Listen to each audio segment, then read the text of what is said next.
Welcome to Film Tale Echoes. Imagine this. Due to a deadly infection, everyone in the city turns into zombies. You are alone, trapped, and now you must make your way to a safe island where your family is waiting. How will you survive? Today, we follow the story of a man named Manel. It all began on a cold Christmas night. Manel was visiting his elder sister, laughing with his wife, and playing with his little nephew. For a few hours, the world felt safe and warm.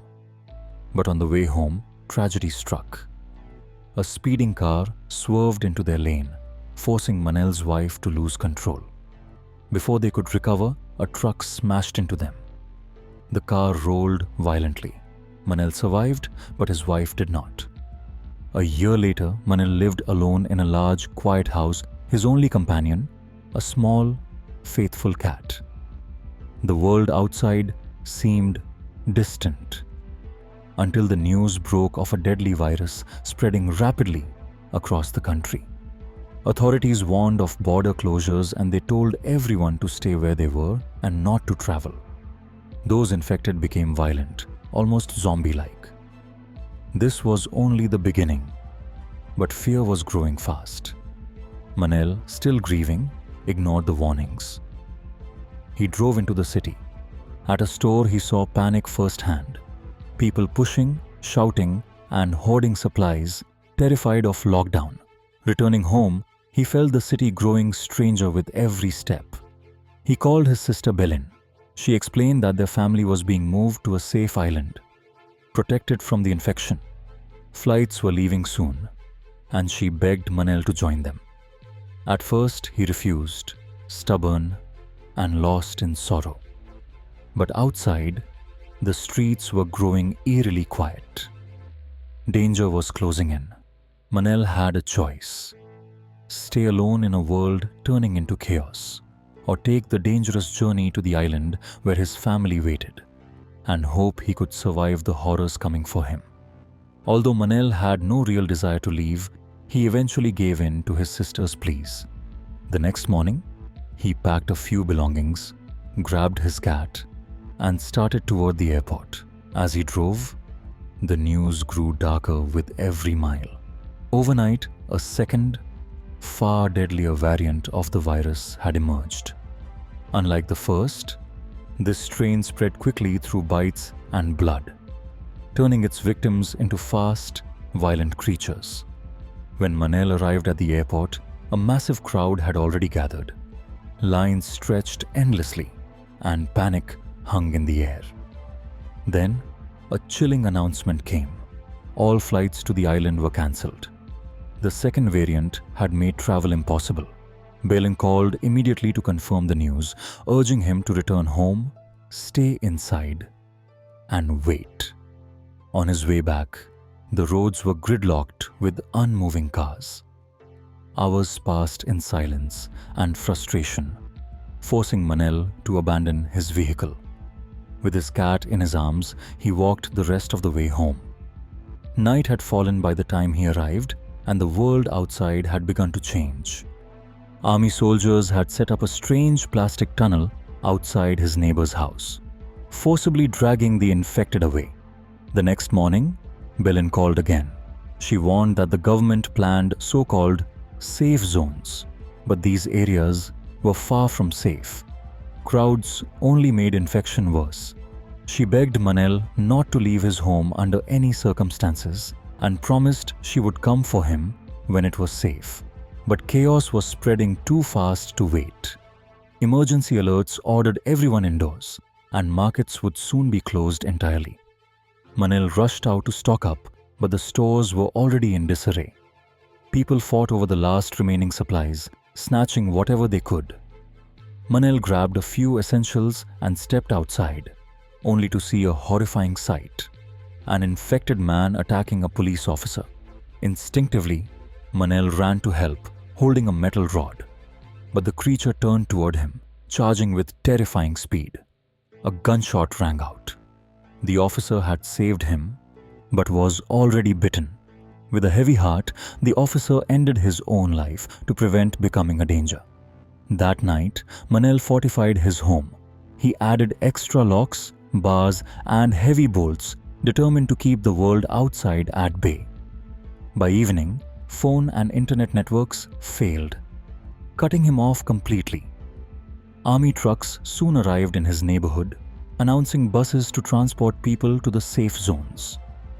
Manel turned off all his lights and hid, refusing to be taken. Weeks passed. Manel realized he was alone. He recorded a video for his sister, assuring her he was okay, but admitting his supplies were nearly gone. When he tried to send it, the network was still dead.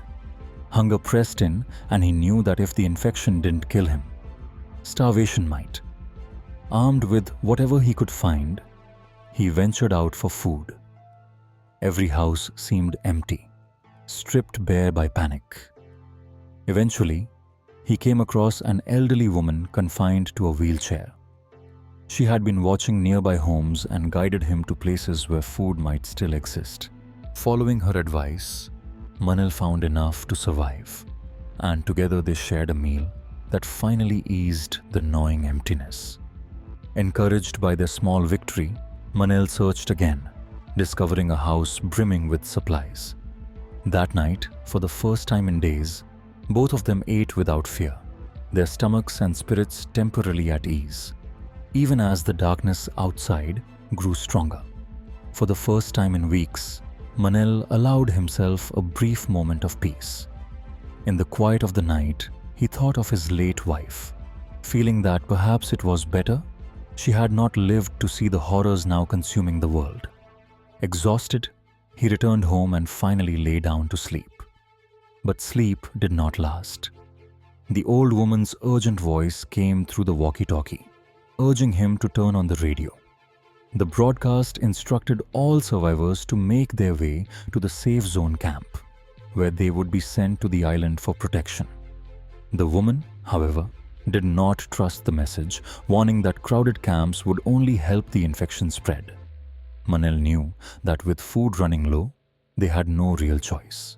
He resolved to take her along, determined that together they would survive. The next morning, he went to her house, only to find that she had ended her own life. A note explained she could no longer bear to be a burden and encouraged him to continue alone. Grief weighed heavily on Manel as he stepped back into the streets, only to be confronted immediately by an infected woman. He fought her off and, in a desperate act of survival, shot her. That night, he recorded a message to his sister, describing how the streets were now overrun and survival required immediate action. Determined, he set out toward the safe zone camp. With the main roads blocked, he took a bike through the forest, chased relentlessly by swarms of infected. When he finally arrived at the camp, he was met with absolute horror. Piles of dead bodies covered the ground. Everyone who had reached the camp before him had succumbed to the infection. In the chaos, his bike hit a corpse and overturned, spilling the box containing his cat. The bike would not start. Forced to continue on foot, he carried the box and fled into the forest. Eventually, he stumbled upon a yacht dock.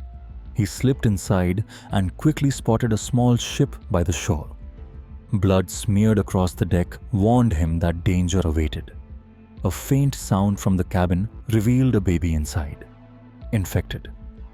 Terrified, Manel left the ship behind, taking only a small lifeboat. Drifting through the dark waters that night, he saw a small ship approaching and signaled desperately. Once convinced he was uninfected, the crew allowed him aboard. He and his cat were taken to a larger vessel operated by 3 men. The pilot offered him a small cabin to rest for the night.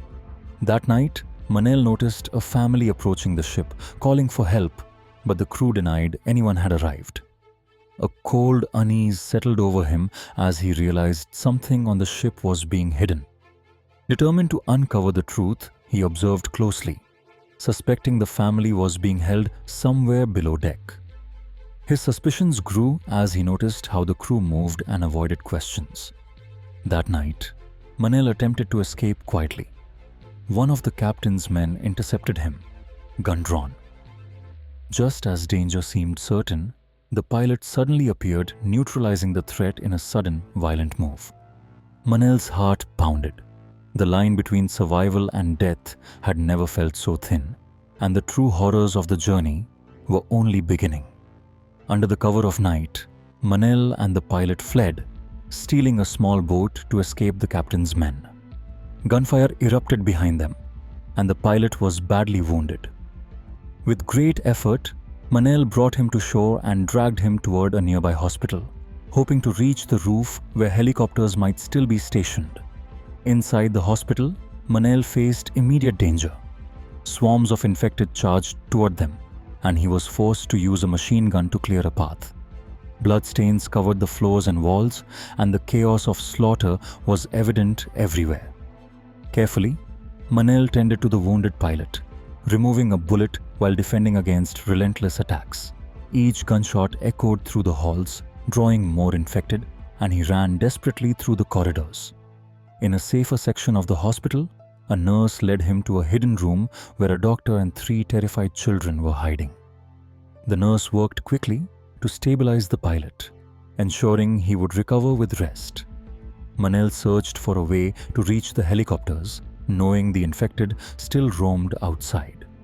Memories of loss weighed on him, and he paused in the room where his wife had died, whispering a quiet apology. When he climbed to the higher floors, his phone buzzed for the first time in weeks. Messages from his sister confirmed that she and her family had reached the island safely. Relief filled Manel's heart, but it was short-lived. Gunfire erupted in the hospital as armed looters stormed the building, scavenging for food and supplies. Manel quickly guided the group through the halls, dodging infected at every turn. Tragedy struck when an infected attacked the doctor. Though Manel killed the creature instantly, it was too late. The doctor understood the destiny that awaited her and courageously sacrificed herself, allowing the nurse and children to escape. To reach the helicopters, Manel improvised a moving barricade and scattered debris, creating a makeshift shield. The group advanced slowly, but a stuck tire caused a loud noise, drawing dozens of infected. Manel fought fiercely with his axe, cutting down the attackers, but they were too many.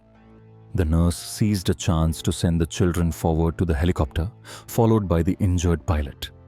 The helicopter initially failed to start, while infected and looters converged on the area. Thinking quickly, Manel opened one of the gates, flooding the zone with infected. The looters, caught in the chaos, were forced to fight for their own survival. Seizing the moment, the pilot restarted the helicopter, and the nurse threw down a rope ladder. Manel climbed aboard, slashing away at any infected hands that reached for him.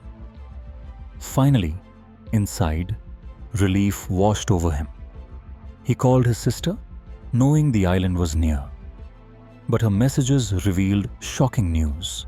The infection had reached the island, and it was no longer safe. Despite the warning, Manel gripped the controls with determination. He was no longer seeking safety. He was going to rescue his sister and her family, no matter the cost. The helicopter descended toward the island as chaos awaited below, and the story ended with Manel heading into the unknown, ready to face whatever horrors lay ahead.